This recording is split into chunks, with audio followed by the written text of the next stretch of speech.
Hello, Miss Kate's class. Today I'm going to show you guys a little homemade crock pot recipe of mine. So, here are the ingredients. I started off with cauliflower, squash we've got over here, eggplant, onion, carrots, what else? Zucchini, and celery.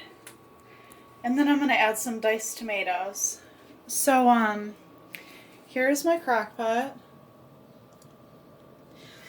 And then, so when you cook in a crock pot, you can use meat. I don't eat meat because I'm a vegetarian.